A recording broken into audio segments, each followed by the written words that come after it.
This is the School Success Podcast, a podcast for school leaders to learn from other school leaders what's working and what's not, and to get inspiration and encouragement, as well as strategies to grow school enrollment, connect with families, retain teachers, recruit teachers, and everything in between. You guys are heroes, and I cannot thank you enough for pouring into this next generation that's coming behind us. My goal is you will take at least one thing away from every episode that you can take back to your school to make it better than it is right now. Please enjoy the School Success Podcast. Time for school.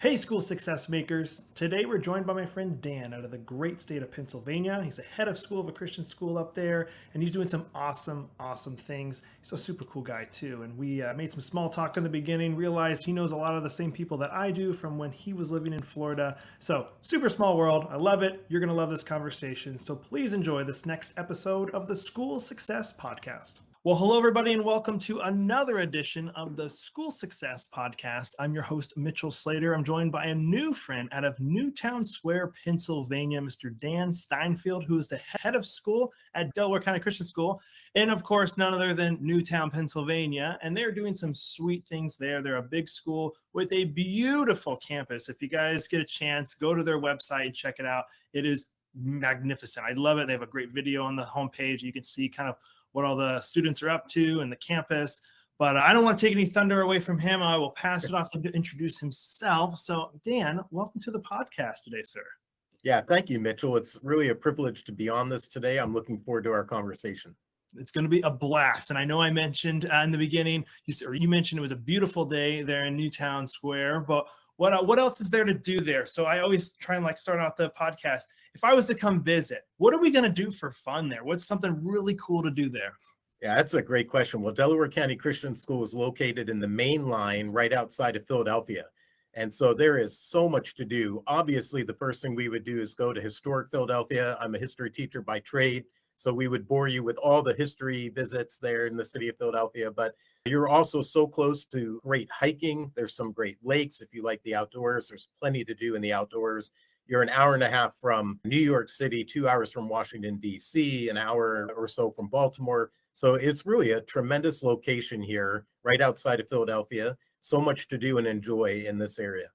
Man, I feel like if you're right outside of Philadelphia, does that mean everybody has to be Eagles fans or they get shunned by everybody? Yeah, you have to be an Eagles fan or you would not have a long life expectancy. Correct. Oh, no. Oh, man. So that sounds awesome. And I love that you're close to so many different things. And it still blows my mind because I'm not super familiar with the northeastern area, but I just know that there are certain areas you are so close to everything because I know they're just crammed in there in the Northeast. So that is crazy. All those different places you guys are close to, which, man, that's crazy. So I got to come visit. I want to come up there. You got to come visit. And it's really a great place to be. You can travel 45 minutes to an hour and a half in any direction and be in the Pocono Mountains or be at the beach, the Jersey or Delaware shores. It's really a great location to be. How close to the beach then would you be? If you go to New Jersey shore, you're about an hour and a half. Okay. All right. No, is that a good beach? Yeah, they're good beaches. You know, I'm partial to Delaware myself, Bethany Beach area. It's kind of where my family has grown up. I will say we spent a short time in Florida as I head to school down in Florida, and the beaches up here don't touch the Florida beaches. That's all I'm going to say. Nothing more needs to be said, Mitchell, but you can't touch, Florida beaches. So, and I know you were down at Jupiter Christian School? Jupiter Christian School in Florida, right? Yeah, and I know the Jupiter Beach is just beautiful there. That water is just turquoise. Crystal blue. Yeah, so it's nice. Absolutely beautiful. So, and I've heard that about the New York area beaches. They're just not the same. They're a beach, but they're just not the same. And so, yeah. Very cool. Well, still beautiful in their own New Jersey and Delaware way. I'll make sure I say that, but not Florida. And if it's what you got, hey, it's what you got, and it's better than not having a beach at all. Right. So, well, the kids that go to your school, the students that go to your school, are they mainly coming from Philadelphia and they drive out, or a lot of people live in the suburbs and come to your school? It's a great question. So we're a pre-K 2 through 12th grade school. We have about 800 students in our pre-K 2 through 12th grade. We have two campuses. Our pre-K 2 through 5th is on one campus, and then our 6th through 12th grade is on our second campus. And our students come from a wide range of areas. A lot are the suburbs around Philadelphia. We do have students who come from Philadelphia itself. We've had students that have come as far as Wilmington, Delaware, to be a part of Delaware County Christian School. So it's a pretty wide radius that we pull from. Our student body is really diverse as well. It's one of the things that makes our school unique here on the main line. We're about 38 or 40% diverse in our student body. And so it really creates just a wonderful culture and a really tremendous place to be in terms of doing life together in school. Awesome. And are you guys a covenant school?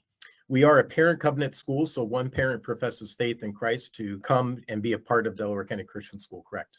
Okay, very cool. And just so people have a background on you, I probably should have started with that. Give me some background on you and you're in education. I know you said history teacher by trade, and I know you were down in Florida for a little bit, but get a little bit of background on you and how you got to where you are today.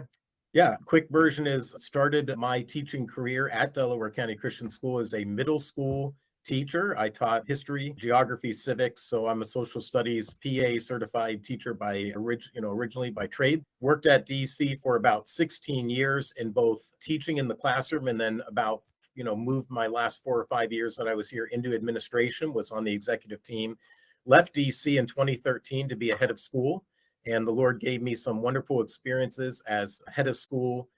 The most recent one was at Jupiter Christian School. And then in 2019, Delaware County Christian School was searching for a head of school, and we explored the opportunity, and the Lord just made it very clear and opened the door for us to return here in July of 2019. So I am finishing year 3 as head of school here at DC.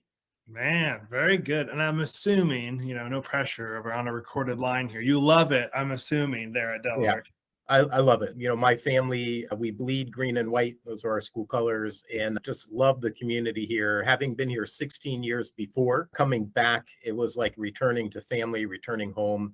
So yeah, we absolutely love it. The schools that the Lord had us be a part of were tremendous schools as well. We loved our time there. I would actually say I would not be the guy to lead DC if I had not had those experiences, and very thankful for the people we met along that journey, but very confident in God's call to be at DC right now at this season in our life. Yeah.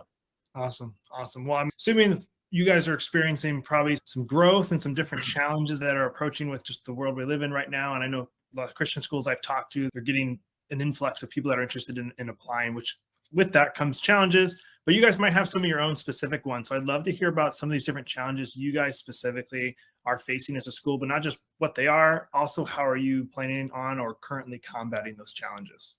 Yeah, that's a great question. We are in a really exciting time at Delaware County Christian School here. We are coming off of several years of enrollment decline, and we can unpack that, Mitchell, as you want. But we have seen for the last 3 years tremendous growth at DC, and that's been not only in our enrollment, but also in growth in our faculty and staff and their really ownership and innovating in education, and also in some really fun capital projects that we've been able to do.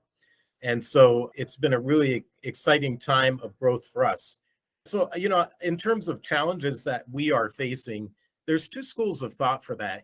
These are definitely very challenging times that we are living in. There are no short supply of external pressures pushing on us as Christian school leaders today. And I think we could rattle off the long list of external challenges that we face. I'm a big believer, though, and proponent that you need to focus internally. You need to focus on what you can control. And so, I'd rather focus some of our challenges on that right now. And I think the growth we're seeing is a result of some really good strategic planning and addressing some of those internal issues. The internal issues we're seeing with our faculty, staff, our students are, one, being competitive with our faculty and staff. I think it's time that Christian schools really look at compensation, benefits, and really paying their teachers well. We're in an area in the main line where the public schools each year are raising their starting salary because it's very difficult. The pipeline is less and less in terms of new teachers coming out of colleges, and the field is difficult to hire right now. And so being competitive and really paying our faculty well is something that we're working through right now. It's an internal challenge that we want to be comparable to the public schools and private schools that are around us so that our faculty and staff are well cared for. Mental health and wellness of our faculty and our staff and our student body is big right now. It's something we're spending a lot of time talking about. And then really delivering our mission well, having that value proposition we talk about to families so that whatever those external pressures are, whatever storms we weather, We can list off the list of 5 to 6 that are right now. What will they be in 5 years? They'll be maybe different. And the way you secure yourself against that, I believe, is you really double down on your mission and deliver your value proposition very well. And that's a battle for any school that's honest. There's a lot of things that we need to do, and there's short resources, and everyone has their long list of what they need. And so those are some of the top challenges that we face currently right now in Christian education. So when it comes to teacher pay, I mean, from the outside looking in, you go, okay, we need to pay our teachers this much. We look at our enrollments at this many kids or students. We need to raise it by $1,000 a year per student. Is it that simple, or is there way more things that go into it than going, like, if we do this, what if kids don't come because they can't pay, their parents can't pay that much, and then we lose enrollment? Now we literally went backwards. Like, how does that work? Yeah, it's a really complicated question, and we could probably spend the next hour unpacking just that. I would say there are so many levers. Tuition is one lever that you can look at and you can pull. In terms of that lever, I'm a big believer that accessibility is what you should be wrestling with, not necessarily affordability. I think a lot of schools are gun shy or nervous to raise their tuition a certain amount, which is needed just to cover their faculty and staff or to cover programs that they're running, but they're shy to do it or nervous to do it. And I think there's an element where, what we need to be focusing on is accessibility. Regardless of our tuition, do we have the channels that families can have access to the school through financial aid or other resources? We're in a strategic plan cycle right now, and one of our pillars has been sustainability. And so we're looking at alternative ways to support our faculty and staff as well. To give you an example, we just completed an endowment campaign, and at least 60% of that campaign, the money raised, goes to support our faculty and staff salaries over the next 3 to 5 years. We also are looking at rentals. Are we using our facilities effectively, and can we create alternative sources of revenue that would feed our budget line? So tuition is certainly probably the largest piece of the equation, and then donors and development work. But there are alternative revenue sources that we can be looking at to also sustain our schools and help care for our faculty and staff. So it's a very complicated topic to unpack. Sure. And there's no sponsoring church, like a part of the school that's like helping to sustain it. That's right. DC is an independent school. We have about 120 churches currently that have families that are sending to DC right now. Wow. Okay. Wow. So yeah, lots to unpack. That was really good insight though on the part about renting out the facility and making money in different ways. Maybe people haven't thought about that one before, of going, oh, never thought about using our school as a revenue generator. With those, are you renting it out for events, to businesses who need an office space? Like what kind of people are renting it out? Yeah. So in our case, it's a lot of really local groups like sports teams that need gyms or fields. We have a dance troupe that uses our auditorium. That's kind of their home performance base. They use it several times a year where they do their shows in our auditorium.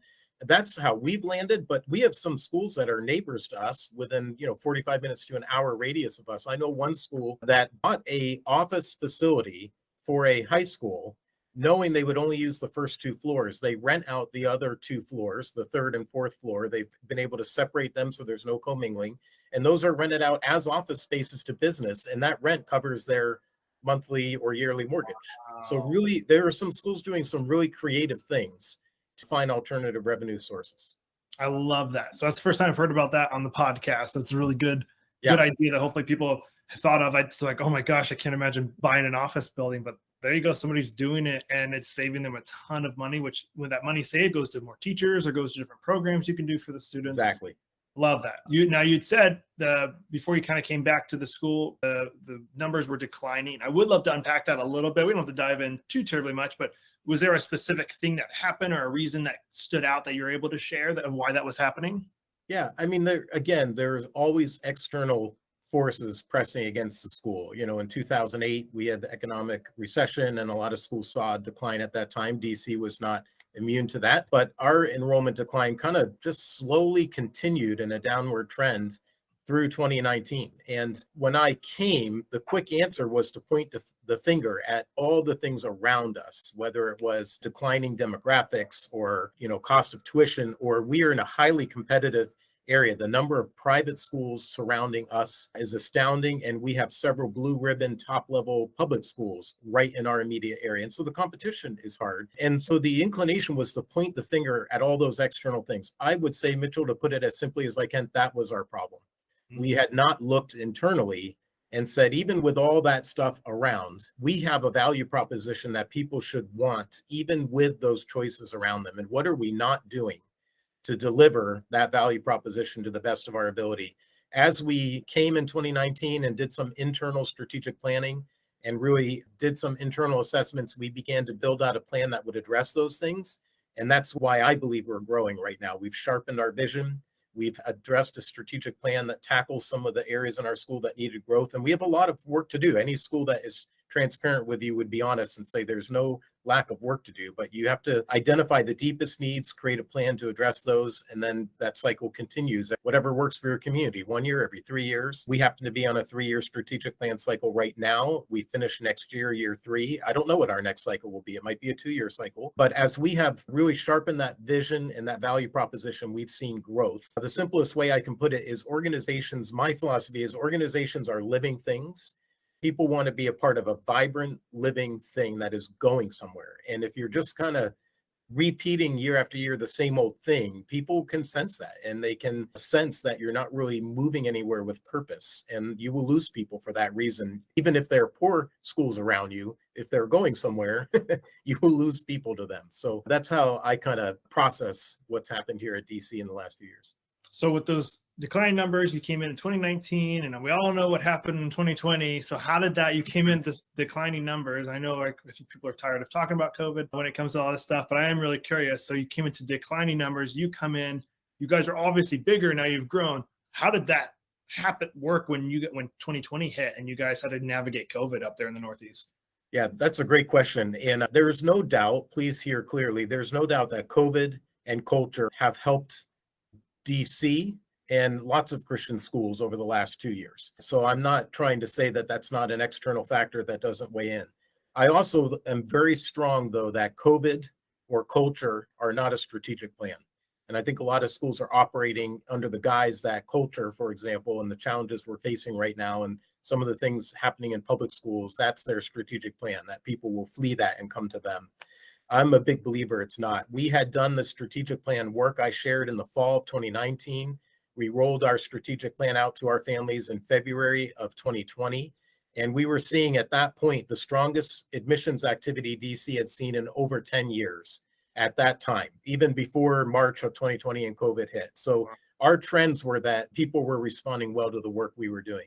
How did COVID impact us? Very simple. Our strategic plan pillars were educational innovation, sustainability, and community engagement. And so we had just rolled this strategic plan out to our parents with a parent promise, and we were closed down in March of 2020. And so we rallied our troops and simply said, this is our live or die moment. And by that, I mean, we just told parents we were going to be innovative, sustain ourselves, and engage the community. We either make good on that right now or we don't, and we won't recover from that, right? We just made a big, bold promise. And that became our North Star. We found a way as we went through March, April, May, June, as we returned to school live then the following school year in 2020, 21. And it constantly became, we're not just going to cancel this. We're not just going to not hold it. We're not just going to say, well, here's kind of the, the best or kind of a mediocre online program. We kept coming back to, we promised parents that we would be innovative, that we would engage the community, that we would find a way. And so we did a lot of reimagining, re-envisioning. We got very creative in how we did concerts and art shows and plays. But rather than taking kind of an easy way out where, well, we just can't do it, we had to deliver on that strategic plan and parent promise. So for us, it ended up as tiring and exhausting as it has been. And it ended up being a really good thing for our community because it made us make good on a promise we had made to our parents. Awesome. And that's something I've seen for both businesses and schools is like you saw there's 2 different ways to handle COVID. There was a way of like, oh man, this is it. This is what's over type of thing. Or you had to like adapt or die. I mean, that was really kind of what you were up against. And so I know a lot of schools and people were like, oh man, we don't have good websites and we don't have good technology to be able to do remote learning. All these things started coming out. And I think, again, the ones that are around still, they made themselves a lot better because they kind of had no choice to. And it sounds like that's exactly what you guys did.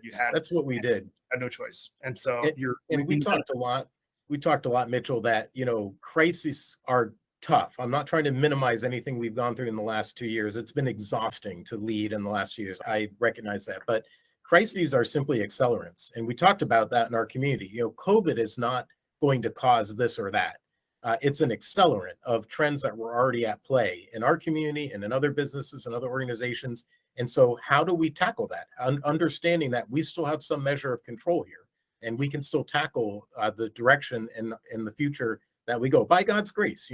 I would say the most important thing happening at DC right now is God is at work in our community and blessing the community. So all credit and all glory to a God who is doing great things at DC. But we also have a team that really rallied and said, okay, like let's own this and figure out a way forward. So good. And this is the perfect segue into the next part of saying, hey, brag about your school a little bit. You already did a little bit of what's going good. What else? What else is going really good? So people that are listening can be like, oh, I never thought about doing that. Since it's going good for them, maybe it'll go good for us. Yeah, I would say, one of the greatest strengths right now of DC is our board. We have a board that is unified, that is really thinking strategically long-term, very, very supportive of myself and the administration, the faculty and staff. Along with that also is our administrative team. We have a tremendous team, and it has been a team, including faculty, staff, that are making some great things happen here at DC. So I just need to brag on them for a minute. And, behind any flourishing school, you're going to see strong leaders and committed faculty and staff, and DC has that right now. I think the other thing I would say that's gone really well for us, I've touched on it, but we've done some strategic planning, and that has yielded some concrete steps that have really moved us forward. So that's everything from developing an admissions pipeline. We opened in 2020 an early childhood center, an ECC. We now have a pre-K 2 through pre-K 4 that are in that ECC. Actually, we roll kindergarten into that ECC. That has created a tremendous admissions funnel and pipeline that we are seeing right now. Those families return. We have a 98% return rate of those families re-enrolling for the next year. And to give you an idea of numbers, that was on our lower campus that at the time was underutilized. There were about 220 kids on that campus, kindergarten through 5th grade. Next year, we'll have 400 students on that campus. And that's created a huge bubble group of students that our upper campus is eager to see join us on the upper campus and round out some of our numbers there. And the other thing we're doing on the other end of the spectrum is an innovation center. We launched under the leadership of Jim Farr, Director of Strategic Initiatives and Innovation Center. And that, very simply put, is not to be the answer to innovation at the school. Like, we are going the opposite direction. You don't take your kids and send them to the innovation center. In other words, kind of farm them out so that they can go do STEM or innovation during this period and I don't have to do it. The innovation center is charged with being an incubator on campus, on both campuses. It's charged with creating an ecosystem. And we know we will have arrived when the faculty in their classrooms, the things that are happening in that innovation center, the ideas that are being born are trickling back into each of the classrooms, and the faculty are really leading forward some innovative pedagogy and innovative teaching techniques that the Center for Innovation is supporting, but not necessarily coming up with or guiding or directing. Sweet. So has that been funded by a fundraiser that you guys built that out? Is it on campus that give me a little bit of backstory on that. Yeah, so the Center for Innovation is directed by, let's see, there's 3 or 4 staff as we go into next year. We started with 1, we added the next year a second one. We'll have 3 or 4 now that are a part of it as we move into next year. They have a home base on each campus. On the upper campus, the 6th to 12th grade, it's called the Loft. On the lower campus, it's called the Hive. It's a space where it's large enough that 2 or 3 classes can come together and co-teach together. That might be the entire 1st grade, or it might be 6th and 8th grade co-teaching on a topic that overlaps, and they're in there together. It is designed to bring the community onto our campus and also send our kids out to the community. So they're building community partnerships. But again, the idea is it's kind of an incubator or think tank to inspire faculty to try new things. They have the support there, and so they can try it in the Loft or in the Hive, or they can try it in their classroom, and those teachers will come to their classrooms. And the idea is to really get them to really think deeply and go deeper in the learning that we're doing here at DC. And I'm assuming that's also has that been used for recruitment too, where people are like, I want to go because you guys have this program or have this thing you guys are doing? Yeah, it has done a lot for raising the bar of our academic program, and really the way that we are merging. We talk about core agility here at DC. So the idea of the liberal arts, we're traditionally a liberal arts school. We believe firmly there's a liberal arts core that our students need to learn, but they also on the other side need to know the hands-on application. And we talk about, we use the term 21st century skills. I would argue they're the the rock solid application skills that have been needed throughout time. Communication, teamwork, collaboration, right? And so the Center for Innovation helps kind of merge those two together. And it has done a lot to really see our academic program stretch and grow and increase the offerings that we have. So there certainly is a marketing benefit that comes out of it. What we want to do is focus on doing education really well and doing it very deeply and creating a rich experience. And we believe that in and of itself becomes the marketing that will drive the school. And we're seeing that right now. People are seeing that the creativity and the innovation that's taking place. And of course, they're talking about it. Sure. And you guys have a goal for this fall for a certain enrollment number from where you guys are at? Where's that kind of at? Yeah. So in 2019, we were at 580 students pre-K 4 through 12th grade. We have one little pre-K 4 section. This next year will be 800 students.